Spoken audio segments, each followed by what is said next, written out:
What the do we do? We literally have no more weed. Bruh. No. This is terrible. Oh my. JGD dropped a bag $2. Harmonious gang. Thank you so much, JGD, bro. It's 10:30. There's no such thing as a dispo run at 10:30.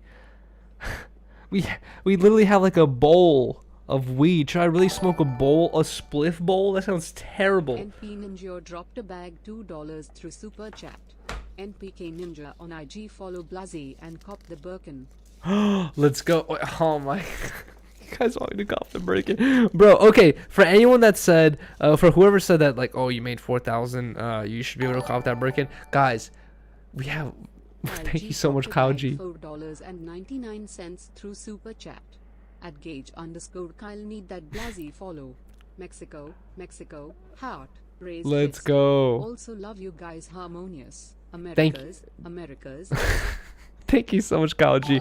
But, bro, thank you guys so much. You're insane. Dropped a bag What the $4.99 through Super Chat.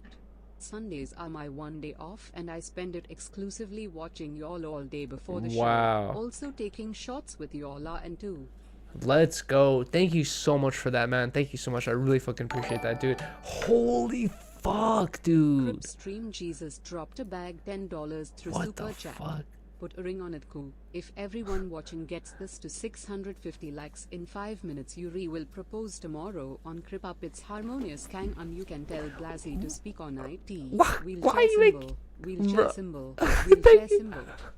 Thank you so much, Christian Jesus. Why are you making promises for me? That's crazy. Kenny Malice dropped What? a bag $4.99 No. through Super Chat. Blasi X Toke X Yuri plug talk. Snowman, Thank you so much, Kenny Mouse. snowman, Babe, snowman, actually, I am crying. What? We have no more weed. Wait. Bro, this is Let's insane. go to the Dropped a random bag ratchet ass $2. weed shop. Yo Lama, you really believe me?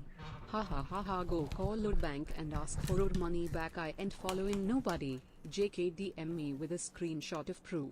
Oh, wow. Blasi Live, you're about to be the reason I have a bunch of chargebacks. Babe, are you down to sit on stream while I skate to the sketchy weed store to buy some weed? Are you down? Can I play music? No. No. Oh, you're gonna shrink me? Because this is the same live as the podcast. You know, I've explained to you how annoying it is before to cut out. Just to cut it out takes a couple days. And then we get to monetize, which takes... Can I go to the sketchy weed store? No! Why? Fuck no! Like this? No, not like this. I know. And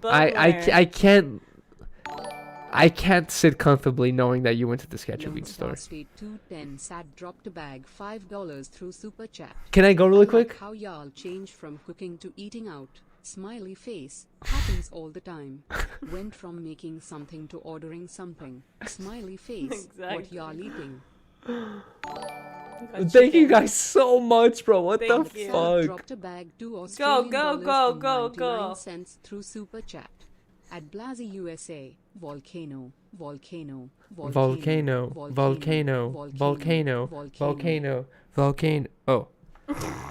Can I go? Let me go. 10 minutes. I'll be back in 10 minutes. Let me go. No. No. You know how sketchy it is? You have to find parking. I'm gonna skate there. Smoke up W y'all. Don't y'all got weed Ubers out there? No, we have no way. Oh, babe, I'll be back.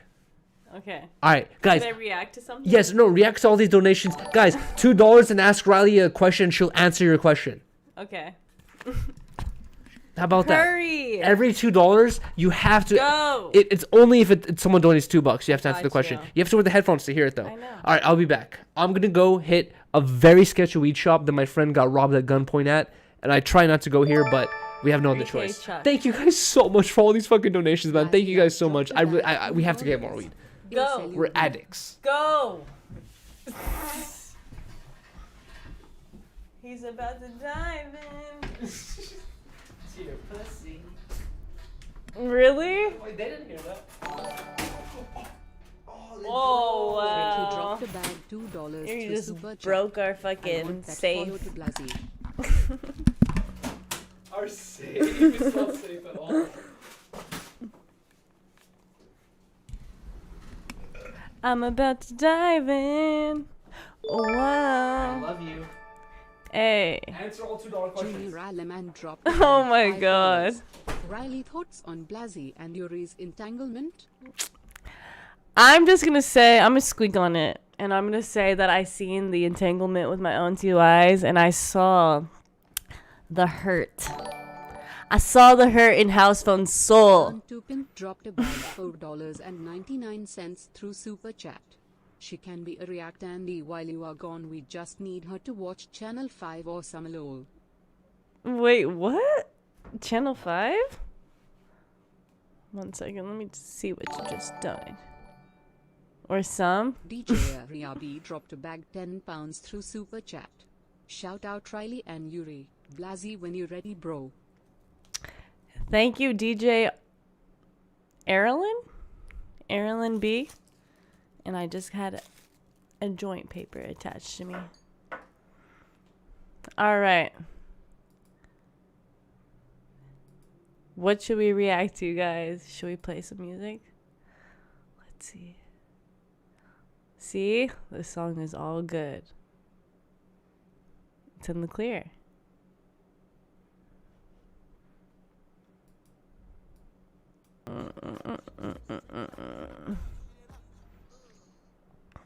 Riley, when was the last time you were in the Bay? I actually went to the Bay in January. Thank you so much.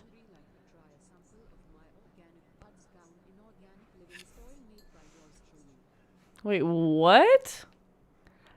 Riley, would you and Yuri like to try a sample of my organic buds grown in organic living soil made by yours truly? Definitely. I mean, send it your way or our way. You know, Yuri's down to try anything, so. He hears free weed, he's down. Riley gonna get in trouble for playing music. Exactly, dude. I have to keep it strict with my selection of music. I need to know it's not copyright. Sean the Science Kid, thank you so much for the $1.99. How much weed do y'all smoke a week? Yuri used to tell people we smoke 4 to 5 spliffs a day, and then I actually really thought about it and I was like, no, that's actually a lie. We smoke at least 6 to 8. At least 6 to 8, because we smoke up when we smoke when we wake up. We smoke after breakfast.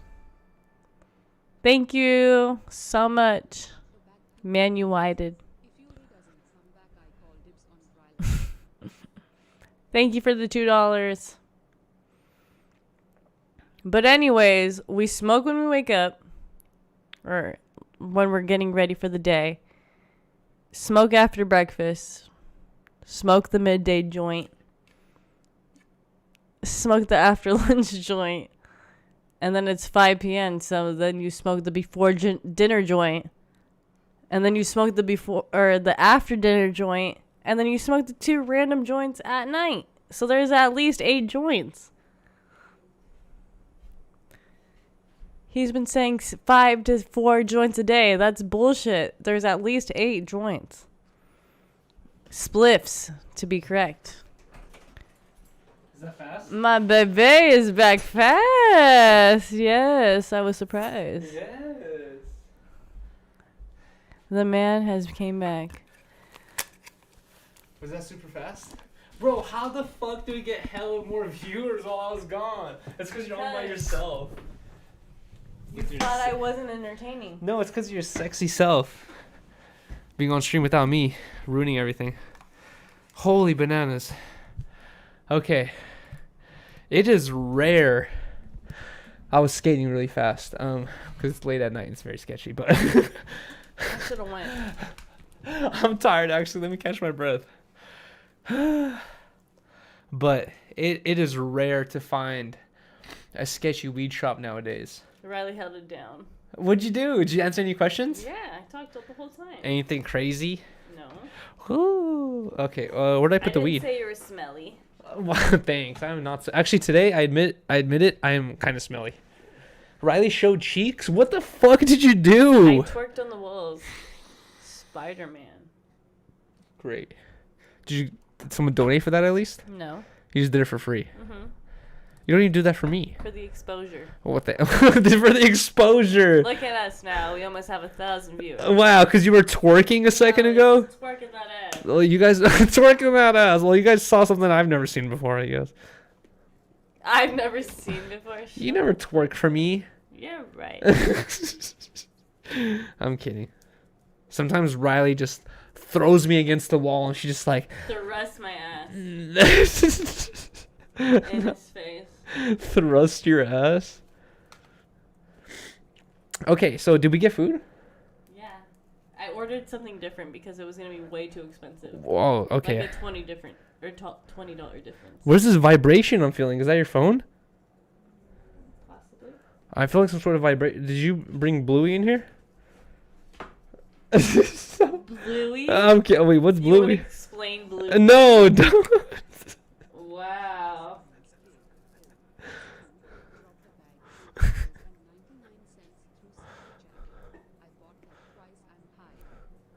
Thank you so much, Sean the Science Kid.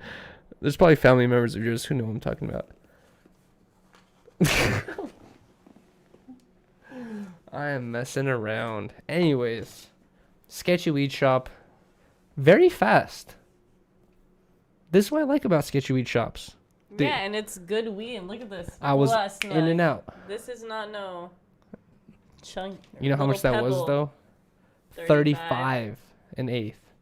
I know. It's because I should just work at a weed shop. Wow, how do you know? Because I know. I could tell by the way it looks. Did we ever tell the story of how Riley applied for a weed shop? That we go to all the time now. But her waiting time, Riley. Okay, you want to talk about this? Okay. So, when Yuri and I first got together and all the salons were shut down and I started working at No Jumper just as the merch packager. As an emergency because we needed money. Emergency because we needed money. I just wanted something to do because I was so bored at home too. We needed to pay rent somehow. It was like kind of like. Yeah, I was just depending off of unemployment. Yeah. Which was like bad idea. But really bad idea. And what was Why it? did we choose to move in together when we were like not stable? Really, that's kind of crazy that we loved each other and we wanted to. Anyways, Riley was applying at different jobs to get, and she applied at this weed store. Oh yeah, and then so I got an interview at this I applied to a bunch of different dispensaries, and this one was like really close to our place, so I was like, fuck it, I'm gonna go, and I was there for like 30 minutes. Like, it took a long time. In the waiting lobby. Yeah, I actually took time off of work from No Jumper, which was my part-time little job, to go to this interview to try to get another job. Thank you, Scruffy. Thank you so much, Scruffy. Look at all the blue dots oh now. Oh my god. Wow. Okay, I exposed something we should keep a secret. Yeah, exactly what you always do, and then everybody thinks I'm fucking insane. Now everything's exposed. Bluey? Oh, you didn't? No, I did. Okay, Bluey is Blue Regard Q Kazoo from Foster's Home of Imaginary Friends. Riley. With the eggplant emoji.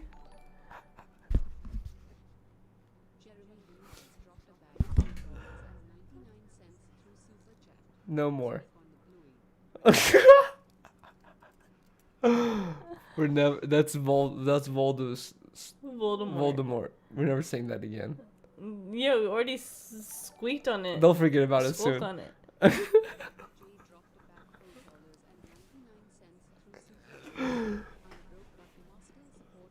Thank you, Maddie J. Thank you so much, Maddie. Thank you so much for that. What are they talking? What are all these blue dots? What are they talking about? That's weird. Anyways, Bluey. it's because Riley and I started watching Foster's Home for Imaginary Friends, and she really liked Blue. Yeah, I love Blue. That's what it was. That's literally what it was. Wait, so what did you order? What food did you order instead? Because we were getting spicy chicken. It is chicken. Again? Mm-hmm. But different? Pretty much the same thing. Okay. Spicy still? Mm-hmm. Okay. Sandwich still? No. Okay. Just tenders. Well, no, I don't want to eat The it. hot chicken. Okay. TTS volume is low. We can't hear it. Really? Giselle. What did you do, babe? Because I was listening to music. You already messed it up. Sorry. No, I'm kidding. Sorry about that, guys. Blue Lives Matter. Shout out Bluey. Bluey's alive. Really? That's funny. Should we tell you guys about Yellowy?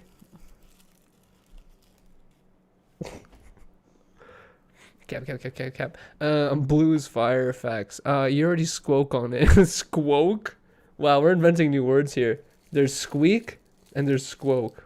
Squeak on it. Oh, I squoke on it. I heard you squoke on it. What are you talking about? Yeah, we already squoke on Bluey.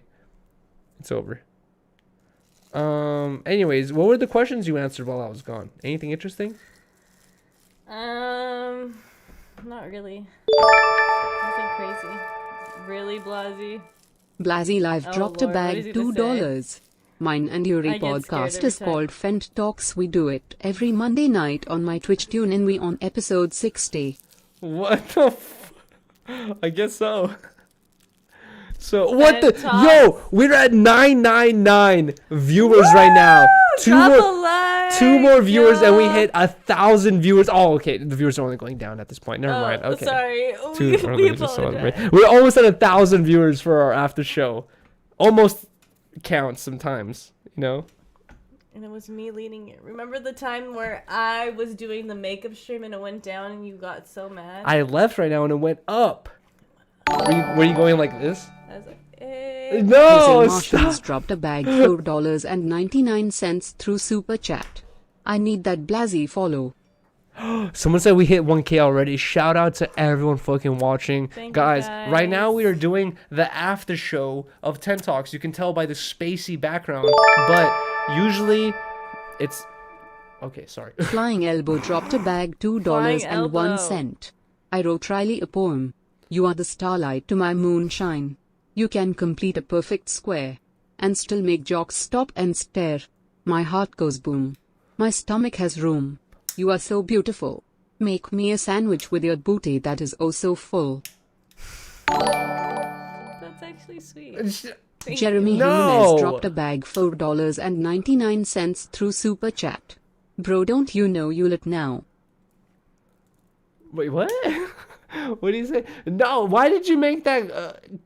Bro, don't you know you... Like, thank you so much, Jeremy. Read the poem again. Really? You want me to? No. You complete... Wait, okay.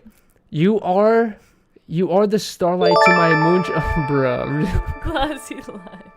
Blasey Live dropped a bag $2. We get Can it. I donate without anybody mad at me?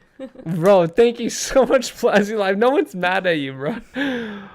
I don't like this donation right here, though. You are the starlight to my family. moonshine. You complete a perfect square and still make jocks stop and stare. My heart goes boom. Jocks? My stomach has room. You are beautiful. Make me a sandwich with your body that is so full. You do have a full ass body. So And you'd you- probably be fat. No, you got full body and you make perfect sandwiches. And this person's donating for you. Thank you for the poem. Wait, hold on. Should we make a poll right now? You're not gonna like this poll that I want to make. No. I've been trying to push Riley to do Twitch streams forever, since a year ago. Riley started a Twitch account. We got like 50 followers on it. Riley has yet to do a Twitch stream. Let's ask the chat. Will you watch Riley's Twitch streams? No. Yeah? No. Come on. No. No? Who cares if everyone says no? Then we just know that I was wrong. Will you watch Riley's... Oh, what the fuck? You're too drunk. Oh my god. You're too drunk. No, okay, sorry. I was writing stuff and it just entered immediately. Sorry about that, guys. Yes, at 100%. Okay. Would you watch Riley's Twitch? Oh my god. Blasi Live dropped a bag Streams. $2. Take a shot of that whiskey, it's gon' have us all partying all night. Take a shot of that whiskey, we ain't drinking no cause light. Take a shot of that whiskey, we ain't drinking no codeine tonight. Take a shot of that whiskey, we ain't drinking no codeine ton. Thank you so much, Blasi Live. Okay, let's see if we can play that song. We do have whiskey. Away, so we do have whiskey. End it off. Pour these shots quickly. Quickly. Babe, everyone's saying they want to watch you on Twitch. Oh my god. You're missing out on a lot of exposure, money and opportunity and you know, flatulence or what's it called? Nice comments. Oh. By not streaming on Twitch. Wait, why are you pointing that for me? No. Eat on stream, no, guys. We have to eat off stream. We do everything on stream. Oh my god, we're 6 viewers, bro. We're at 700 fucking likes, bro. What the fuck? We're at 706 likes. Thank you guys so much for getting us to 706 likes. Thank you guys so much to every single person who dropped a like. If you guys haven't already, please drop a like. It takes a second to do, and it really helps out us out a lot. Thank you guys so much for getting us to 700 likes. That's insane, bro. Thank you guys so much. Holy shit. What the fuck? Thank you so much for that donation. I don't know why Blasi's donation did not get read out loud. It says, last donation, I'm sorry, Riley, if I said anything bad. Riley, I don't want you to be upset at me. I fuck with y'all. I apologize if I said anything that was rude. You have to remember that Blasi has an extra chromosome, so sometimes he says things that doesn't make sense, and you have to just, you know, roll with the punches type shit. Blasi's, you know, he has a good heart. No, I'm messing around. I'm fucking around, Blasi. I'm kidding around. I know, Blasi. He's gonna come with the roast on the next episode. Disconnected. I feel it. Lupe DA Boss dropped a bag $4.99 through Super Chat. Harmonious Gang. Best Sunday show to watch. What up y'all gonna do 420 stream? Thank you so much, man. Thank you so much, guys. All right, here we go. This is the last shot of this stream, and then we gotta eat our food. We're gonna eat our food and fucking lick each other's eyeballs. Let's go. Cheers, guys. Thank you guys so much.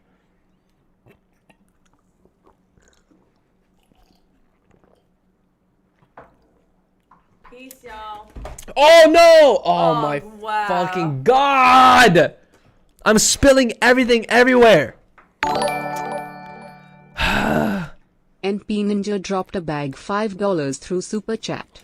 Chopsticks, mopsticks, all in my mama couch bathed with the apes. I've been strangling snakes, hop out the Batmobile. I'm Bruce Wayne in some maison. What the fuck? Okay, thank you guys so much. We're gonna end the poll right here. Everyone says you should stream on Twitch. We're doing a Twitch stream for you very soon, guys. We're ending the stream right now because our food is outside. We're gonna go grab the food. Thank you guys so much for supporting us. Thank you guys so much for watching. Thank you guys so much for donating. Thank you guys so much, bro. If you guys can, like, comment on the stream afterwards. Subscribe if you haven't already. Have a good night. Peace. Thank you guys. We have to end it right here. Last donation. Thank you so much, Cripstream Jesus. Cripstream Jesus dropped a bag $2 through Super Chat. Congrats, Riley. Yuri is proposing. Drop a like, y'all. Thank you so much. All right, thank you guys. Have a good night. We'll see you guys in the next stream within a week, within 3 or 4 days for sure. We'll